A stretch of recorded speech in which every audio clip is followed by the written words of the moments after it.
प्रधानमंत्री जी को ये बताना पड़ेगा ना, बिहार के मुख्यमंत्री नीतीश कुमार जी को बोलना पड़ेगा ना कि आरएसएस कोटा कहाँ कहाँ है, किस किस के लिए। जो काबिल लोग होते हैं उनके लिए आरएसएस का कोटा क्यों चाहिए भाई? फिर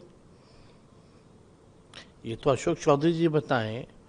अगर आपका दामाद इतना काबिल है, पढ़ा लिखा है, हमको कोई शक नहीं, हो सकते होंगे, तो आरएसएस कोटा क्यों चल रहा है फिर? अब देखिए, मांझी जी के दामाद हैं ही, रामविलास पासवान जी के दामाद हैं, आप देखिएगा अशोक चौधरी जी के दामाद हैं, और अशोक चौधरी जी तो अलग ही है, वो तो कहते हैं आरएसएस कोटा भी है। अब हम तो जानना चाहिए भाई, एक तो बीजेपी कोटा है, यहाँ आरएसएस कोटा भी है। खुद तो अशोक चौधरी पे हम ज़्यादा बोलना नहीं चाहेंगे, क्या है वो बिहार की जनता असलियत उनकी जानती है, लेकिन प्रधानमंत्री जी को ये बताना पड़ेगा ना, बिहार के मुख्यमंत्री नीतीश कुमार जी को बोलना पड़ेगा ना कि आरएसएस कोटा कहाँ कहाँ है, किस किस के लिए। यही मुख्यमंत्री जी पहले कहते थे कि अमित शाह के कहने पे फलना व्यक्ति को जो है हमने दल का राष्ट्र उपाध्यक्ष बना दिया। अशोक चौधरी कहते हैं कि आयोग में आरएसएस कोटा चलता है। हम सब बिहार के लोग जानते हैं कि आरएसएस कोटा पे बिहार में नई पार्टियां भी बनाई जा रही हैं। बिहार के लोग जानते हैं, पहचानते हैं आरएसएस कोटा वाला लोग को, बीजेपी की बी टीम को। आरएसएस कोटे से जो नई नई पार्टियों का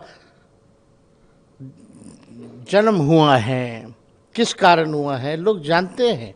और यही नहीं, बिहार चुनाव के बाद नवंबर तक ये जितनी पार्टियां, नई नई पार्टियां जो हैं, जो घूम रही हैं, वो कहीं नजर आने वाली नहीं है। आप उनके दामाद पे सवाल कर रहे हैं चौधरी जी के, लेकिन उनका कहना है कि हमारा दामाद जो है बहुत पढ़ा लिखा है, ऐसे लोगों को जाना चाहिए। तो सवाल ये भी उठता है कि नहीं वही नहीं, पढ़े लिखे हैं। हम तो इस पे कहेंगे नहीं कुछ भाई। तो दमादे बनने के बाद वो क्यों बने? सरकार तो नीतीश जी की 20 साल से है, दामाद बनने से पहले ही बन जाते हैं।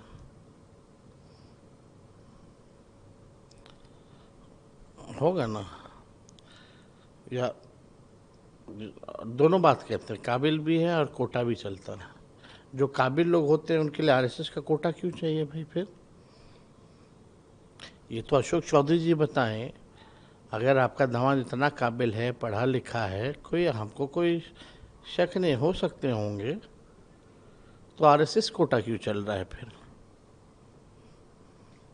एलएलबी भी अगर की है तो हमको तो कभी वकालत करते हुए लोग नजर नहीं आए। हम तो क्रिकेट खेले, फर्स्ट क्लास क्रिकेट खेले, आईपीएल तक गए, लोगों ने खेलते हुए देखा है, लोग जानते हैं। उनका कहना है कि आज जब आपके बारे में सवाल किया गया तो चौधरी का कहना है कि आरजेडी जो है पर 25 सीटों पर सिमट जाएगी। कैसे देख रहे हैं इसको? देखिए, वो बेचारे मेरी माँ की कृपा से पहली बार मंत्री बने थे, फिर कांग्रेस पार्टी में गए,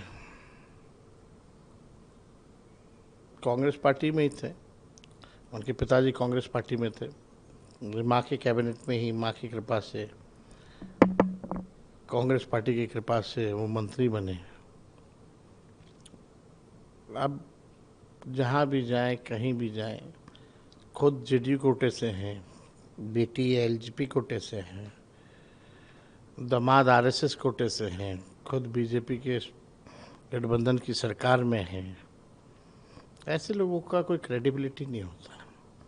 जिस थाली में खाते हैं उसी में लोग छेद करते हैं, और इसीलिए लोग नीतीश जी को अचेत अवस्था में देख करके इन लोगों को लग रहा है कि इन लोगों को ईश्वरीय वरदान मिल गया है, जितना मलाई रेवड़ी पार्टी में बांटना है बांटो, लेकिन निशांत को नहीं आने देना है।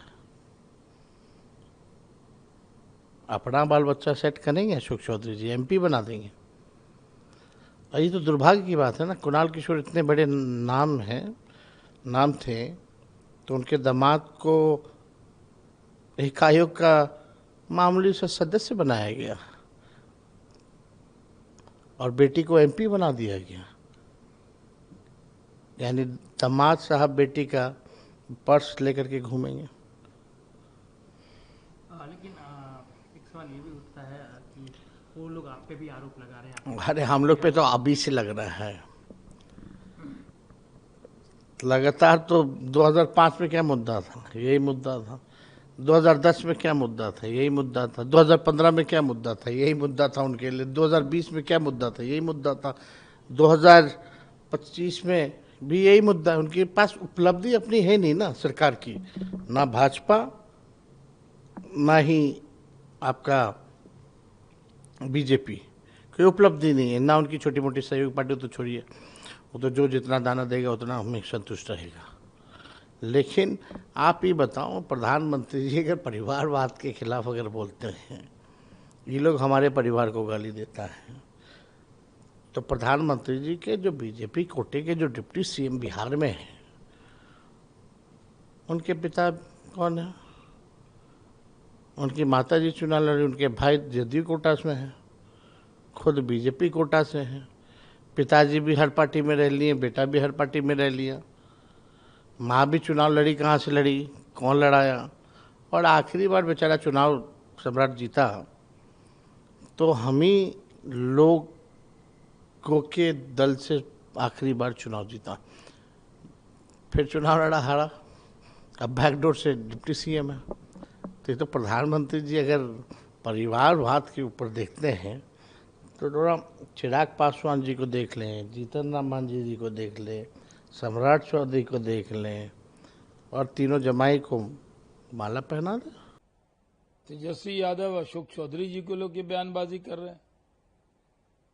किशोर कुणाल जी के बेटे धार्मिक न्यास परिषद में अगर आए हैं तो वो बहुत बड़ी सेवा किशोर कुणाल जी ने धर्म के क्षेत्र में की और उनको मौका दिया गया है, लेकिन उसको लेकर अशोक चौधरी पर निशाना साधना ये गलत है।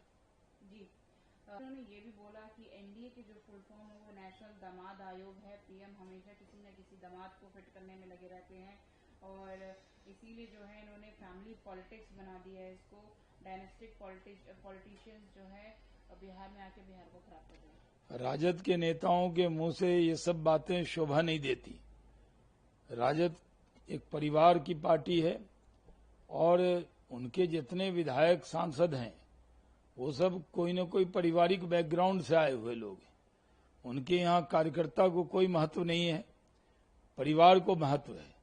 और तेजस्वी यादव अपने से ध्यान हटाने के लिए एनडीए पे और जेडीयू पे हमला कर रहे हैं। सर उन्होंने लक्ष्य भी बोला ये तेजस्वी यादव ने कि पीएम हो गए, यूनियन मिनिस्टर्स हो गए, आरएसएस के लोग हैं, उनकी एबीसी टीम होगी, सब लोग अब बारी बारी बिहार आ रहे हैं और अगर पीएम मोदी अपने पहले 200 स्पीच देखें तो उन्हें बिहार आने में भी शर्म आएगी, क्योंकि उन्होंने इतने बड़े बड़े प्रॉमिस किए थे और कुछ भी पूरा नहीं किया। वो सिर्फ हिंदू मुस्लिम की पॉलिटिक्स करना जानते हैं। देखिए, प्रधानमंत्री जी बिहार की सरजमी पर फिर से आ रहे हैं। सीवान में विशाल जनसभा को संबोधित करने वाले हैं। पिछले महीने भी प्रधानमंत्री जी बिहार के अंदर आए थे। पहले भागलपुर आए, फिर झंझारपुर आए, फिर विक्रमगंज आए। पटना में इतना बड़ा तोहफा दिया। राजद की जमीन हिल जाती है जब प्रधानमंत्री नरेंद्र मोदी जी के पैर बिहार पे पड़ते हैं। राजद को लगता है कि दुनिया का सबसे लोकप्रिय नेता, विश्व नेता, जिसको पूरी दुनिया में जिनकी साख है और बिहार के लोग जिनको बेहद प्यार करते हैं और वो बिहार से लगाव रखते हैं। पिछली बार भी आए तो 87,000 करोड़ का तोहफा देकर बिहार को गए। इस बार भी आ रहे हैं तो अगर सबसे ज्यादा घबराहट किसी को होती है तो वो महागठबंधन के लोगों को होती है। तेजस्वी यादव को लगता है कि नरेंद्र मोदी जी आएंगे तो राजद के लिए मुश्किलें बढ़ेंगी, इसलिए वो अनर्गल बयानबाजी नरेंद्र मोदी जी के आने पर करते हैं। सर ममता है कि बीजेपी ने बोला था इमरजेंसी को 50 साल जब पूरे हो जाएंगे तो हम संविधान हत्या दिवस मनाएंगे और 25 जून की उन्होंने डेट रखी थी, लेकिन ये किसी भी तरह से सही नहीं है। ये आइडियोलॉजी बहुत गलत है, डेमोक्रेसी के अगेंस्ट। ममता जी अपने मुद्दों से परेशान हैं। इमरजेंसी की याद वो दिला रही हैं। जब देश में इमरजेंसी लगी थी तो ममता जी युवा कांग्रेस में ही थी। सबसे ज्यादा जुल्म ज्यादती युवा कांग्रेस के लोगों ने किया था और पुरानी कांग्रेस ही है। इमरजेंसी शब्द से उनको बहुत दिक्कत होती है, लेकिन हम लोग तो याद दिलाते रहेंगे किस तरह संविधान का गला घोंटा गया था, किस तरह इमरजेंसी लगाकर पूरे भारत के संविधान को कैद किया गया था। इसको हमने याद दिलाया है और याद दिलाते रहेंगे।